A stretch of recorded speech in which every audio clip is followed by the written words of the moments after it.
Now start the statement. Minister. Madam Deputy Speaker, I want to update the House on developments in the Middle East.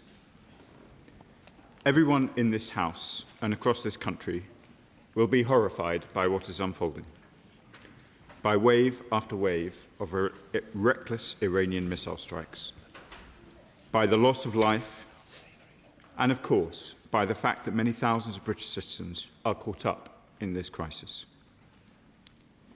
Let me begin by offering my condolences to the families of civilian casualties from across the region. We stand in solidarity with allies and partners targeted by Iran, and I condemn in the strongest terms these appalling strikes. Madam Deputy Speaker, yesterday I summoned Iran's ambassador to the United Kingdom in response to his country's reckless actions. They must be held accountable, and the safety of British nationals remains my top priority. There are around 300,000 of them in the region that is being targeted by Iranian strikes. These are numbers that reflect the deep ties between Britain and our friends in the Gulf. These countries did not attack Iran. They were not involved in the initial hostilities. And yet they are being subjected to thousands of ballistic missile and drone attacks. There are continued airspace closures and restrictions making it extremely hard for many people to get home. There are families on holiday and business travellers having to shelter from attacks. I understand the anxiety and the frustration that this is causing. I want to thank the almost 140,000 British nationals who've signed up to register their presence across Bahrain, Israel, Kuwait, Palestine, Qatar and the United Arab Emirates. It is helping us to know exactly where people are so we can provide timely updates and support. If anybody watching this statement has a vulnerable family member or particular concerns, please contact our helpline, manned by Foreign Office staff 24/7. The number is 0207 008 5000. I want to pay tribute to the government of the United Arab Emirates and all of our regional allies for their efforts and generosity to our nationals stuck in the region. Madam Deputy Speaker, the Foreign Office is working around the clock to support British nationals. We are working intensively with airlines, travel companies and regional governments to find safe routes home on commercial flights. The Foreign Secretary had productive discussions yesterday with the Emirates President, Sir Tim Clark, on ways forward, and also with the British Airways CEO, Sean Doyle. From Abu Dhabi and Dubai, airlines have been able to reinstate some commercial flights and are working to support existing passengers. As the House will be aware, some flights are now operating out of the United Arab Emirates. Over 2,000 people have arrived in the UK on 8 flights from the UAE yesterday. That includes transit passengers and vulnerable people identified through our consular system. We are expecting a further 10 flights today. Turning to Oman, following close engagement with the government, British Airways have laid on new flights to Muscat, which we anticipate flying every day. We are grateful to British Airways for their efforts. We are also providing UK-supported charter flights out of Muscat. The first of these was delayed yesterday evening due to technical issues at the airport, but is scheduled to depart imminently, with further flights planned in the coming days. British nationals in Oman will be contacted about these as they become available.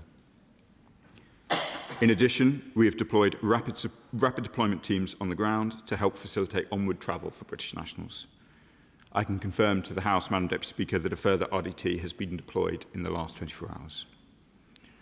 We will continue to provide the latest information, constantly reviewing and updating our travel advice, and I encourage everybody watching this statement, if they are affected, to sign up to our travel advice. I must be clear, Madam Deputy Speaker, we're tackling a consular challenge on a scale not seen since COVID. There are no instant solutions for moving such numbers of people, especially while airspace restrictions remain in place. But I am determined that people get home as safely and as swiftly as possible. In total, Madam Deputy Speaker, over 4,000 people arrived in the UK from 5 different countries in the region yesterday. Turning briefly to the wider situation, Madam Deputy Speaker, the Prime Minister has been clear that we are not engaged in any military action against Iran. But we are supporting our allies and our partners, particularly in the Gulf, to defend themselves against unprovoked attacks on their territory. Since Saturday morning, multiple F-35s and Typhoons have been operating on a defensive mission to identify and shoot down cruise missiles and drones, not just in the Middle East, but in the Eastern Mediterranean, joining the extra forces deployed to the region prior to this crisis. Further missions were flown overnight, with Typhoons defending Qatar in particular, and F-35s defending our other regional partners. We are resupplying our air defence missiles today. Wildcat helicopters with anti-drone capabilities will be in the Eastern Mediterranean this week. HMS Dragon will shortly be deployed to the Mediterranean. As the Prime Minister has set out, RAF Akrotiri is not being used by US bombers. The Defence Secretary is in Cyprus today, where he's just met Cypriot Defence Minister Palmas Vasilis. They discussed what the UK is doing to reinforce our defences to support our shared security. The House is aware that the Prime Minister has also agreed that US aircraft may fly out of UK bases for the specific and limited purposes linked to defending against Iran's reckless attacks. Attacks that are threatening our partners, our interests and our allies, including our friends in the Gulf. Strong allies are honest with each other, and we were clear with the United States that the UK would not be involved in the initial US and Israeli strikes on Iran. As the Prime Minister has said to the House, we stand by both decisions, taken squarely in the UK's national interest and in line with international law. That is the action we are taking.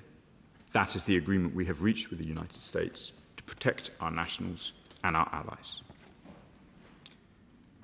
Madam Deputy Speaker, the situation is evolving, but there are indications that this is a crisis not of days, but of weeks and possibly months. We are focused not just on the immediate term. My right honourable friend, the Secretary of State for Energy Security and Net Zero, will shortly address the impact on energy costs and the cost of living. We are under no illusion, Madam Deputy Speaker, about the nature of the Iranian regime. As the Foreign Secretary has said, its leaders have for decades terrorised and murdered their own people, destabilised the region, and exported threats and instability around the world, including here on UK soil. Iranian people took to the streets just last month, demanding change. They were met instead with bloody and brutal repression. We assess at least 7,000 were murdered, bodies lining the streets, the deadliest unrest in Iran's modern history. We must guard, Madam Deputy Speaker, against the country sliding into chaos exploited by extremists and against a protracted regional conflict spiralling further. So we continue to call on Iran to end these reckless strikes. We will work tirelessly for the swiftest possible resolution to this crisis, in line with Britain's interests and with lasting regional security and stability. I commend this statement to the House. Yeah. I call the Shadow Foreign Secretary, Dame Priti Patel. Mr. Speaker, I'd like to put on record the thanks of this side of the House to officials working to get British nationals home and to our partners in the region for their exceptional support and the assistance that they're giving to British nationals who are stuck in the GCC. Iran is a world-leading state sponsor of terrorism. They plot lethal attacks on British soil. They have murdered a generation of their own citizens. They pose an intolerable threat from their nuclear programme, ballistic missiles and hostile interference. And now they target British nationals. They attacked RAF Akrotiri, putting hundreds of lives at risk, and they attack our allies in the region with unprovoked aggression. Britain cannot sit on the fence, and our adversaries must know that we will not stand back when our allies are under such attack. I pay tribute to our incredible armed forces on British bases, and their families are in our thoughts. Hundreds of thousands of British nationals are stuck in the region, and following the failed repatriation flight last night, they want to know what the government is doing to bring them back home. They are trapped in the region, and getting them back is an enormous exercise, and ministers must be honest about all their actions. How many British nationals does the government have the capacity to repatriate through charter flights? Our Gulf friends have negotiated an air corridor which both Emirates and Etihad Airways are maximising to repatriate foreign nationals. So what plans are in place to secure the use of airspace to facilitate flights for our nationals? What is the government doing to try and protect British nationals in the region, including Craig and Lindsay Foreman, who are detained in Iran? Was this case raised when the murderous Iranian terror regime's representative in London was eventually summoned yesterday? And frankly, given Iran's actions, why was he not expelled? Madam Deputy Speaker, the fallout from this conflict requires Britain to stand up for our country and for our national interests. If ever there was a time for UK leadership, it is now. Which brings me to why is the Foreign Secretary not here today? Exactly. She should be here giving this statement. Instead, we see reports of the Prime Minister being forced by his cabinet into sitting on the fence, including by Britain's weak and feeble Foreign Secretary. She has failed in her duty to stand up for Britain's place in the world, failed to work with our allies to promote our national interests in the region, failed to provide the leadership needed to protect our military personnel, our bases and British nationals. Where is Britain in the region? What do the provisions of the Bahrain Comprehensive Security Integration and Prosperity Agreement, CCPA, mean for the response to this situation? It was meant to build long-term security and stability across the Middle East. Why was Britain so woefully unprepared? 10 days ago, the Foreign Secretary was in Washington, claiming to have held successful meetings with her counterpart there. What was her response when Iran was discussed? Did she just wave the white flag of surrender and tell her department not to engage with the United States as they made these plans and the action that followed? Britain's allies are raging against the UK's feebleness. Bahrain, the UAE, Cyprus are reported to be angered, as well as the United States, and disappointed by this Labour government's shameful weakness to stand up to aggressors. Within hours of the attack on Cyprus, Greece sent 2 frigates, 4 F-16 planes, while Britain is still working out when HMS Dragon will depart the UK. This situation is shameful and embarrassing, and never in the history of this great nation has a government been so feeble at a time when our people and our allies are under assault. This is no time to sit on the sidelines as the Iranian regime and its proxies target everyone. When will the government get British nationals home? What will be done to strengthen our defences in the region and work with our allies? What is the government doing with our allies to neutralise the regime's tools of repression? When will ministers act over the regime's illegal funding source, with the fact that senior figures in the despotic regime have been parking their wealth and their assets in London while repressing their own people? When will ministers ensure that the UK financial system and institutions are not facilitating and hosting funds? And by the way, I'll say to the front bench, these are questions that I've repeatedly asked before. And finally, when will the government ban the murderous Revolutionary Guards and bring forward the emergency legislation that we are all calling for? This is not a time for Britain to be silent. Britain must work with our allies to defend our national security and confront this vile and despotic regime with strength and resolve. Madam Deputy Speaker, I want to remind the House that there are 300,000 British nationals in the region.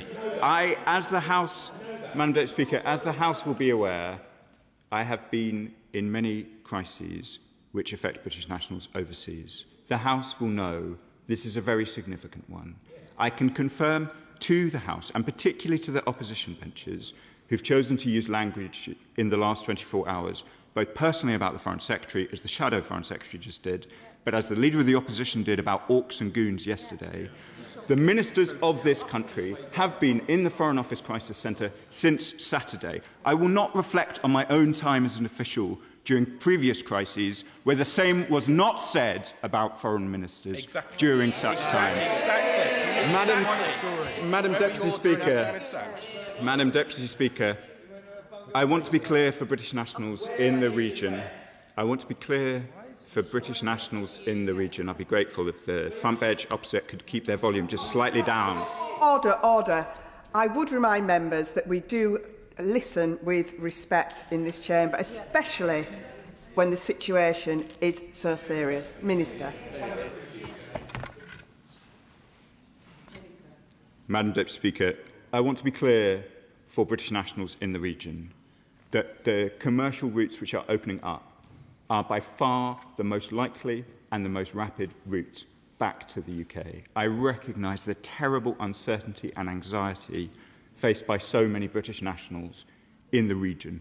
Given the scale of the disruption to airspace and the global aviation system, this is likely to take some time.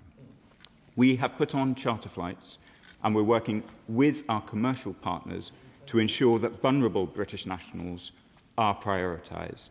Where people at home are concerned for their loved ones, please do call the Foreign Office hotline. And if members and honourable and right honourable in this House are concerned about their constituents, I encourage them to either contact the Foreign Office. We have had officials in the House today in order to assist people directly, or indeed to be in touch with me, as so many have been already. Chair of the Select Committee, Dame Emily Thornberry. Thank you very much, Madam Deputy Speaker. Having spent myself some 10 years on the shadow front bench, I know that it is frustrating and I know that it can be difficult. But there is a responsibility, in my view, to always put the country's interests first and not use an opportunity for narrow political advantage and play party politics in relation to. And as for throwing personal abuse across the dispatch box at a time like this, I have to say I am profoundly shocked. May I perhaps move on to ask my question? My question is this. Given that the Minister called in the Iranian ambassador to see him, I would be very interested to hear what on earth he had to say and how he had excused what it is that Iran is doing at the moment by attacking many countries in the region, some of whom have worked night and day to try to find a peaceful way through this. And may I also just pass on the message from one of my constituents who is caught in Muscat at the moment. They moved from UAE on the basis of Foreign Office advice. They went to Oman, they went to the airport, and all they're saying is this, is that when they got to the airport, they could see some representatives, I think particularly of Italy, who were wearing high-vis jackets, but there wasn't anybody from, there may well be people from Britain there, but they weren't as clearly identifiable as some from other countries. So given that I'm sure there is a presence in the airports, perhaps if there's high-vis jackets or some form of clearer identification, because there will be a lot of people at Muscat Airport looking for help. Thank you. I'm grateful to the Chair of the Foreign Affairs Select Committee, and we'll take that feedback into account. I can confirm that our ambassador to Oman is in the airport as we speak to ensure the successful departure of the flight. The Chair of the Foreign Affairs Select Committee is right about the scale of the crisis, and we'll be providing further updates on these questions as rapidly as we possibly can, which is why it's so important people watching at home register their presence and sign up for our travel advice. Liberal Democrat spokesperson Monica Harding. Madam Deputy Speaker, the illegal war started by Trump and Netanyahu has now engulfed the entire Middle East, and Iran's reckless retaliation against our partners in the region is putting British lives at risk. There are 300,000 Britons still in the region, yet only 140,000 of them, perhaps less than half, have registered with the government. In my own constituency of Esher and Walton and across the country, for families who have relatives in the region, the uncertainty is agonising. One of my constituents from Walton is stranded in Abu Dhabi and is 6 months pregnant. Her flight home has been cancelled and her only option is to book a taxi to Amman and then walk up to 4 kilometres in the heat in the hope of catching a flight. More of my constituents are stranded in Dubai in the Fairmont Hotel, which was struck last week. They have registered as instructed, but they have said that the comms are poor. They can't get information on how to register for the government flights. So can the Minister outline what steps are being taken to encourage more Britons to register their location? Can the Minister also update the House on what contact the government has had with Lindsay and Craig Foreman, who remain imprisoned in Iran, and what steps are being taken to confirm their safety and well-being? And even as the government's immediate focus must be on protecting and repatriating UK citizens in the region, and I pay tribute to the FCDO officials who are working so hard on this, we cannot ignore what appear to be catastrophic errors in the government's readiness for this crisis. The Minister says that this is a consular challenge on the scale of COVID, but the government knew it was coming. Reporting by The Spectator and The Telegraph overnight suggests that the government was asked for use of British bases on the 11th of February.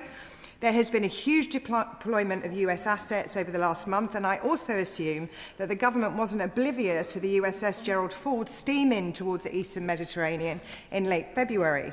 With so many signals suggesting that war was potentially imminent, why didn't the government move sooner on preparing repatriation plans for our citizens, or prepare for the defence of our base in Cyprus, while HMS Dragon still remains sat in Portsmouth? Minister. Madam Deputy Speaker, I thank the Liberal Democrat spokesperson for her questions. Let me deal with a few of those in turn. She is right to say that the Foreign Office is much more able to assist those who have registered their presence. We would encourage those in the countries where we are calling for for British nationals to do so. There is also, of course, considerable uncertainty in other countries where there is disruption to flights. In countries where we are not calling to register your presence, still feel very free to be in touch with the Foreign Office crisis line. We are providing consular assistance right across the region, and we will continue to do so. I want to just correct for the record, Madam Deputy Speaker, the precise nature of our advice about the United Arab Emirates and Oman. We are not encouraging British nationals resident in the United Arab Emirates to travel to Oman by land. We are conducting charter flights from Oman. We are not inviting people to put themselves forward for those flights. We are seeking to select people for those flights based on vulnerability. We will provide further update on the charters as they become available. British nationals should not move forward to Muscat Airport in the hope of a flight. This is clearly a very significantly congested area at the moment. They should wait to hear from the Foreign Office. The Liberal Democrat and Conservative spokespeople both asked me about the Foremans. I can confirm this has been raised with the Iranian regime in the strongest possible terms, including during my summoning yesterday. They are, of course, still in Iran, and our thoughts go out to their families, to who are currently receiving consular assistance. In relation to the repatriation flights in general, and the suggestion that it would be possible to, in advance, prevent this degree of disruption, I would say gently to the Liberal Democrat spokesperson that this is a very significant disruption, not just to the region, but to the global aviation system. I know so many members, honourable and right honourable, will have constituents stuck in places not in the immediately affected area. We hope that that disruption to global aviation can be addressed soon, but clearly while there remains so much uncertainty about the airspace, there is likely to be a degree of mess and a great number of bugs in the system. Clive Ethard. Mr. Speaker, I came here for a statement on consular assistance to raise issues on behalf of my constituents. Clearly the Conservatives have got nothing to say on behalf of people who are really concerned about the situation in the Middle East. Can I say to my honourable friend, I remember during COVID when flights were cancelled that the airlines were saying nice things, but the reality for our constituents was something different. Cathay Pacific stole money from students who had booked through the Student Travel Association, in spite of the fact that that association was acting as their agents, and refused to honour the tickets or pay any compensation whatsoever. It's absolutely disgraceful. So I've got constituents that are concerned about getting back.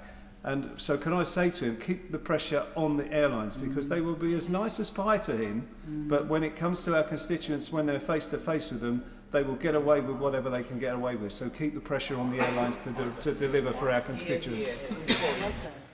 I'm grateful to my honourable friend for the question. I know that many MPs, myself included, will have constituents in the region really concerned. We are in regular dialogue with the airlines directly in the way I described in my statement, and will continue to be so. Lewis. The last Conservative government rather bizarrely chose to appoint David Cameron as Foreign Secretary in the upper house. The then opposition, quite rightly in my view, complained about the fact that this House could not directly question the Foreign Secretary. So I simply say to the ministers, who are very hard-working, they should make representations to their boss that she should appear here more often. Now, the Minister said that we wish to avoid a situation where the country slides into chaos exploited by extremists. Does the Minister accept that the problem with Iran is the extremists are in control of the country and have been for 47 years? Doesn't their reaction in attacking more than half a dozen neighbouring countries, none of which had attacked them, show what they would do if they could get their hands on nuclear weapons? And is he satisfied that when our destroyer eventually gets out there, it will have enough munitions to put up a reliable defensive screen for more than a relatively short period of time? Madam Deputy Speaker, British forces have been in action across the region, shooting down missiles and drones. They are being resupplied today. I have every confidence in them, including the Royal Navy. I have been clear about our view of the Iranian regime, our utter opposition to them achieving a nuclear weapon, our total condemnation of their attacks on our friends and partners, which are reckless in the extreme. And I could set out our position on Iran in greater detail, but I do wish to focus more on consular questions today. And I would just say about the Foreign Secretary, she was in this House throughout the week, including on Foreign Office Halls on Tuesday. We covered these issues in some detail with the Prime Minister yesterday. The Foreign Secretary is currently in the Ministerial Cobra discussing these issues. She will, of course, make herself available to the House as much as she possibly can. I would hope that my colleagues across the House would recognise that I speak a great deal in this House because of their interest in these issues, and I will continue to return when the Foreign Secretary is unable to. Rachel Master. Madam Deputy Speaker, I'm sure the Minister will agree with me that it is wrong for companies to profit out of this crisis. I've been hearing from constituents in the region who are saying exorbitant prices are being charged for airfares which they can't afford, and indeed hotels which they can't afford to stay in any longer. So can he put the pressure on the industry to enable those constituents to be able to come up, particularly as some of their travel insurance has run out as well? Madam Deputy Speaker, I recognise that there are a very large number of British nationals in a wide range of circumstances. To be clear on our approach, we will obviously have to focus rightly on our most vulnerable nationals at the moment, and so there are going to be a considerable number of British nationals who will be so understandably frustrated, anxious, worried about the costs they are accruing both in the region and the opportunity cost for them not being back in the UK as they expected. We will do everything we can to get people back as swiftly and as safely as possible, and I'm happy to take up any particular cases. Christine Jardine. Thank you very much, Madam Deputy Speaker. I appreciate everything the Minister has said and thank him for his information in this. But in his statement, he didn't mention the very many thousands of British citizens who are affected in places out with the Gulf.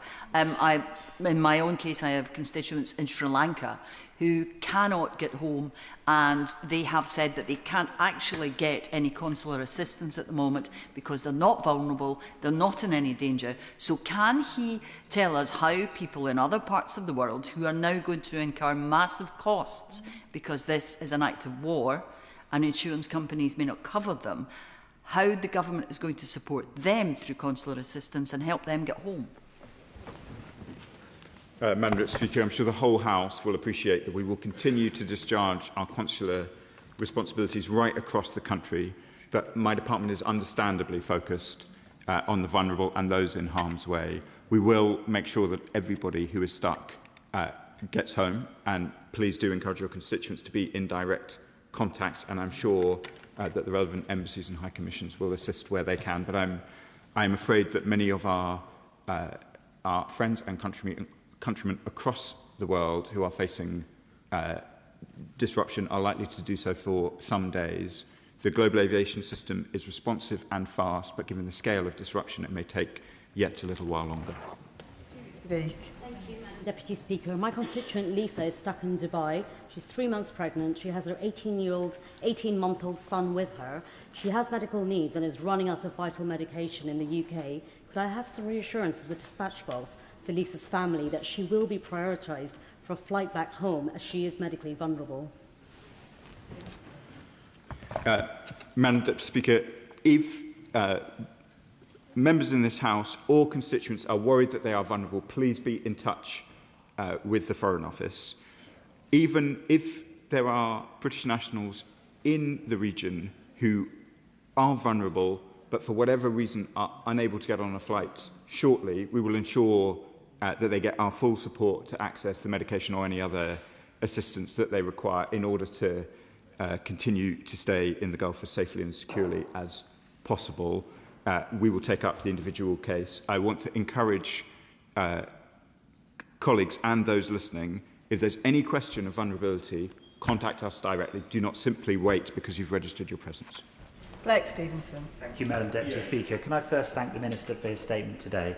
I have a constituent in Mid-Bedfordshire who has a 16-year-old daughter in Dubai seeking repatriation to the UK. Can I first put on record my thanks to all of the officials for all the work that they're doing? I've heard the Minister today say that the advice now is to not travel by land between Dubai to Oman, but my constituent, as of this morning, is very concerned for the safety of her daughter, who's been told to travel the 400 kilometres to Oman to catch a repatriation flight without consular assistance. It sounds like the advice may have changed recently. But can the Minister look into this, please, particularly to ensure that UK minors who are trapped in the region are provided with the right consular support so that they can transit safely to Oman to catch those repatriation flights? Madam Deputy Speaker, the situation that we face is very complex. So let me try and set out the advice on this point, particularly because it's so important, and indeed I discussed it with the Shadow Foreign Secretary just yesterday. Our advice is advice. British nationals will want to make their own best judgments. In the United Arab Emirates, the continued advice of the UAE is to shelter in place. That advice is changing very regularly. We're providing updates very regularly. For vulnerable nationals, for vulnerable British nationals that is, where they contact us, we will seek to try and provide them options. In the end, there will be choices that need to be made about whether people wish to move forward to Oman or wait in the United Arab Emirates, which is where the majority of British nationals are currently stuck. I recognise that as a complicated picture, and so it's why I'm encouraged so many to talk directly to my teams in order that they can give the best possible advice. Not everybody will follow Foreign Office advice, but we want to give British nationals the full and best facts and advice that we can so that they can make their best judgments. Tonya Antoniazzi.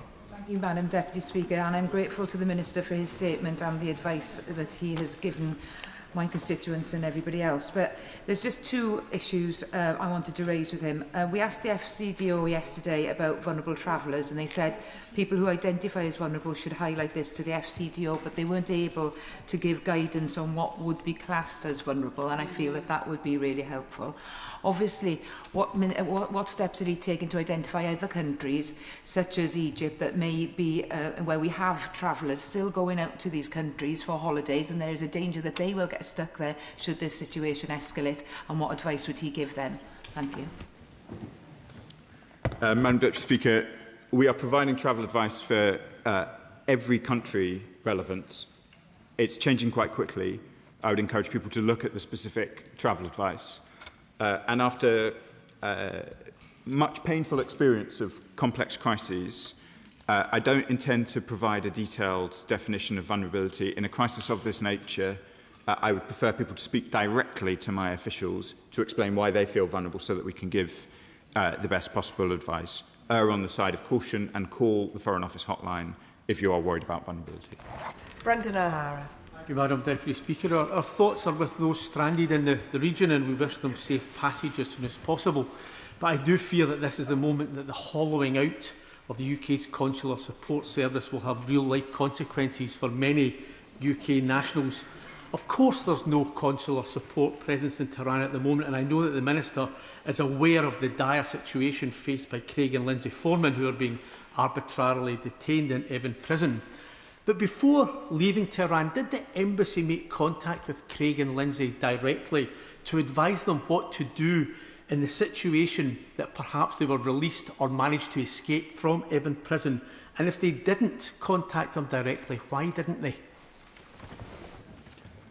Madam Deputy, because for reasons the House will understand, I'm not going to provide a detailed commentary on contact directly with Craig and Lindsay Foreman.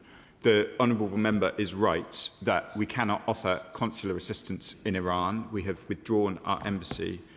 But I would encourage anybody concerned about their family in Iran to be in direct contact with the Foreign Office.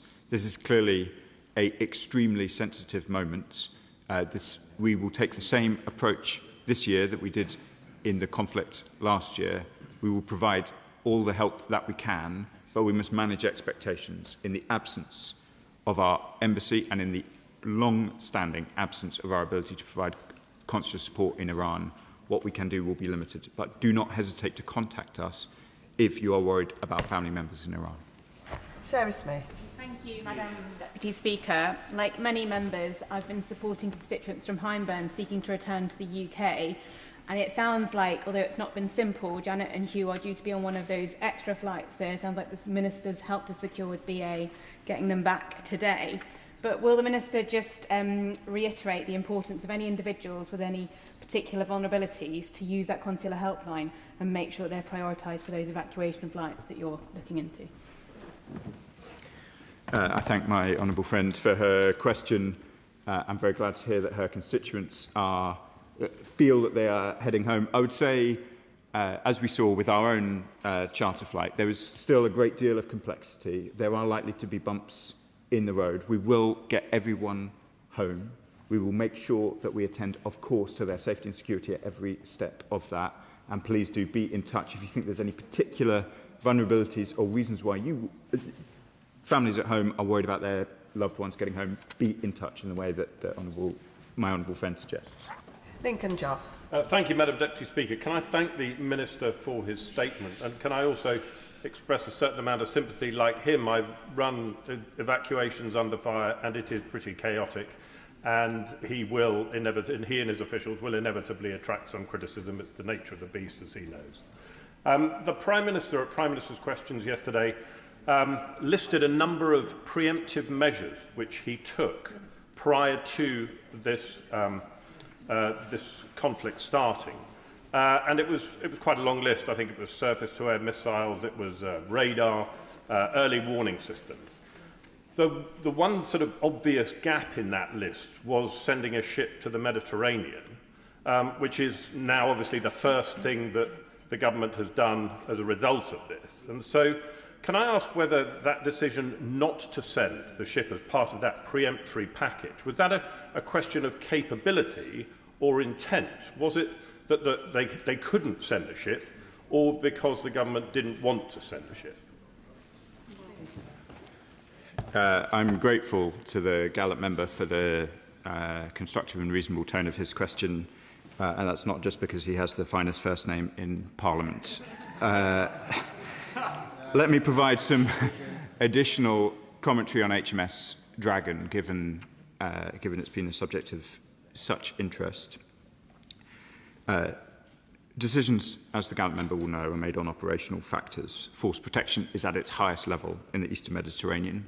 The decision about HMS Dragon was brought to the Chief of the Defence Staff and Ministers in light of the increasingly reckless and indiscriminate attacks by Iran across the region, and it was signed off immediately.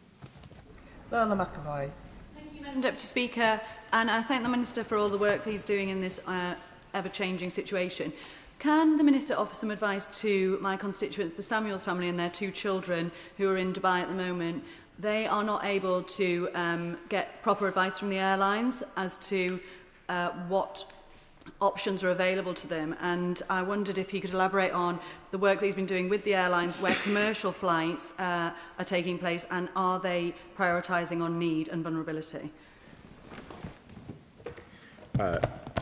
My department would be very happy to take up the specifics of my honourable friend's case. In general, in relation to the airlines, They are seeking to manage a very complex caseload. We're grateful for their work with us. The British Government is obviously prioritising our most vulnerable nationals and encouraging commercial partners to do the same. Tom Garden. Thank you, Madam Deputy Speaker. I'd like to add my thanks as well to the Minister, government officials and also all of our casework teams who are dealing with our constituents on this issue. I too have many people who have been affected and have encouraged them to register to the scheme as well. I'm particularly concerned about vulnerable people with health conditions that I know have already been raised. I understand they will be prioritised for flights to repatriate them. One of my constituents is hoping to be on a flight tomorrow morning. She has a heart condition and is going to run out of medication at some point. The Minister said that they're hoping to get medication into these countries too. I wondered if you'd be able to elaborate on that and give reassurance to constituents like mine who are understandably concerned about their health conditions and the management of them while this situation continues. I understand for British nationals not at home with medical conditions, they will be worried about whether they can get access to the medicines that they require. The vast majority of British nationals are in the United Arab Emirates, where there are good supplies of all reasonable medicines that people would want access to. But if there are particular concerns, be in touch with my officials and we will work to make sure that British nationals who need medicine and are not able to get access to those medicines on their own, that they are supported to do so. Some of my officials have, for example, helped take British nationals to pharmacies, etc. Jim Dixon. Thank you, Madam Deputy Speaker, and can I thank the Minister for his statement and all the work the Government is doing to try to help UK citizens get home where they wish to. One of my constituents, a type 1 diabetic, is in Dubai with friends and she's running out of insulin and anxious to return home. Would he be able to offer any guidance on whether she can be prioritised for a flight home and what medical support she can access in the interim?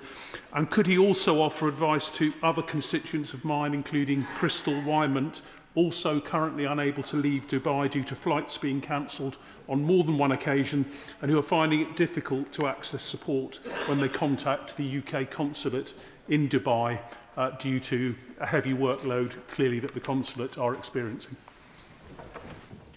I thank my honourable friend for his question and the care he shows to his constituents. On the medical questions, I think I covered that in my previous answer. I wouldn't want, of course, and as my honourable friend generously acknowledged, the teams on the ground are under considerable pressure. I recognise for British nationals they will be frustrated when there are delays in getting through to our teams, but I just want to reassure people our hotline is open 24/7. They will speak to Foreign Office staff when they get through. I'm keeping a close eye on waiting times to get through. I know that this is not going to all be smooth sailing and that we're going to encounter all manner of issues and glitches, but we will do everything we can to minimise those and work as quickly as we can to get everybody home safely. Josh Babarende. Thank you, Madam Deputy Speaker. A statement on consular assistance is no time for party political attacks. It does a disservice to the hard-working officials like Sarah Taylor, who has been doing amazing work, and it does a disservice to our constituents who are stuck abroad. I'm pleased to report to the Minister that Cameron, the individual who I raised with the Prime Minister in this chamber earlier this week, who was stuck in a hospital in Dubai, is now back home in London, safe. But I want to raise the plight of another constituent, Donna, who I spoke to the Minister about yesterday. Donna has attempted to board 6 flights back from the United Arab Emirates back to London, but each of them have been cancelled. She has a number of health conditions, she has run out of medication, and she cannot get that medication or its equivalent in the United Arab Emirates. What can the Minister do to support us, 1, to get an alternative medication that she needs, and 2, to get Donna back home to Eastbourne safe? I thank the honourable member for his tone, his question, and the welcome news about Cameron being home safely. I know he's been in touch directly with our excellent Director for Consular Affairs, who will be red in the face at being in Hansard unexpectedly, and we will do everything we can to make sure Donna gets the assistance that she needs. Luke Murphy.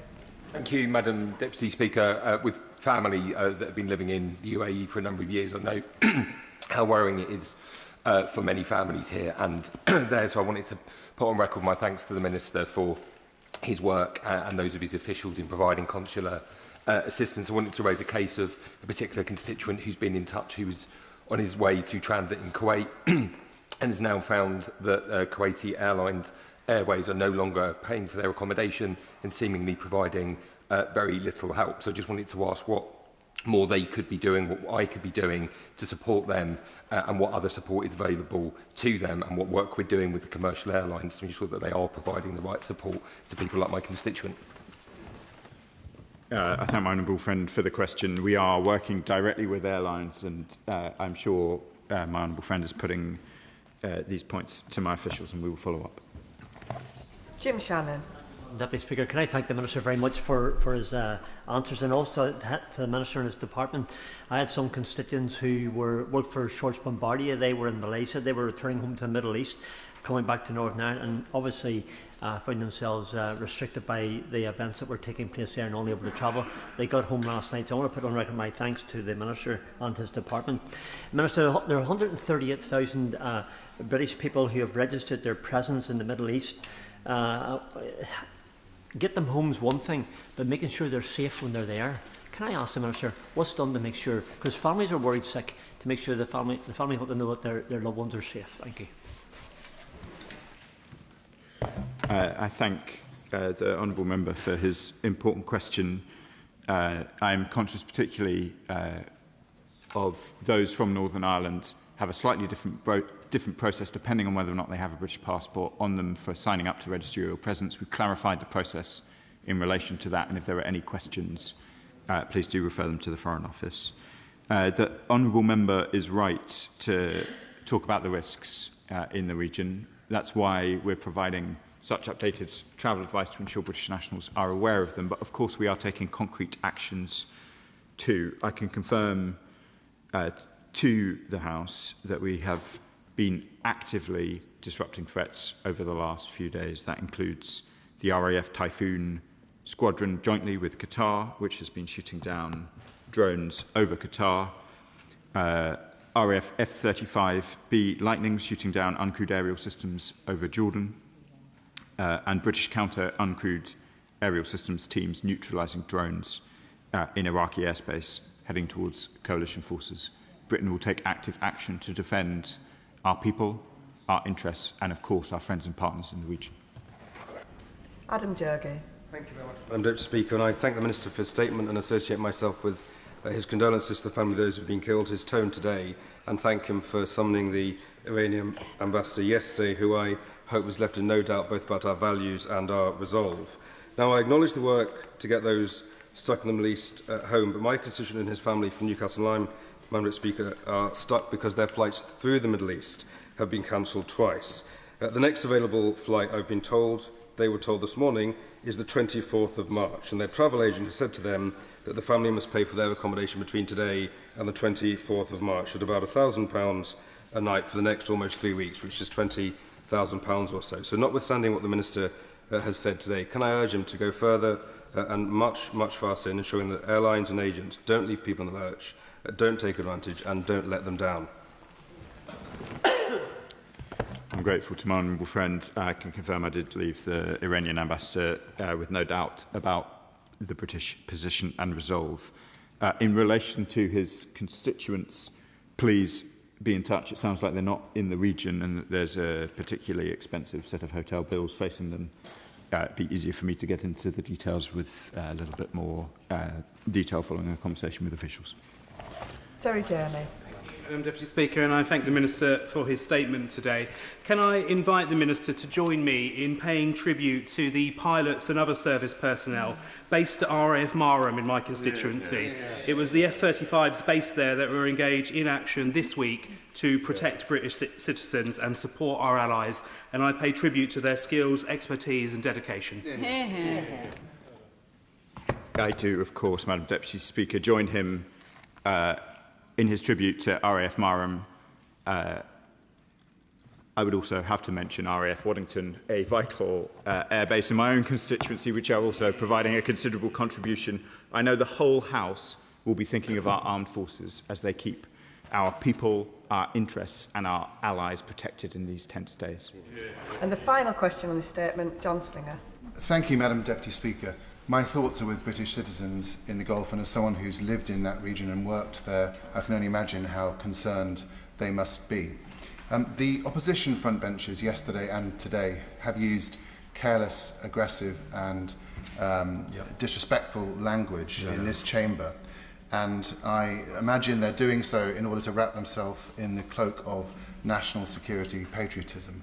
But does my honourable friend agree with me that this use of language actually undermines national security, because it suggests that this House is divided on such an important issue? And I'd like to pay tribute to his diplomats, our incredibly brave armed forces and other civil servants in this country who are dealing with this crisis. And as they deal with it, they would benefit, I think, from a united House of Commons. Hear, hear. I agree very much with the tone of my honourable friend's questions. When I look behind me, I do not see orcs and goons. I see honourable friends concerned about their constituents, and I know the same is true across all of these benches. And that concludes this statement. We now move on to the next statement, and I'll give the front benches just a few moments to cross over.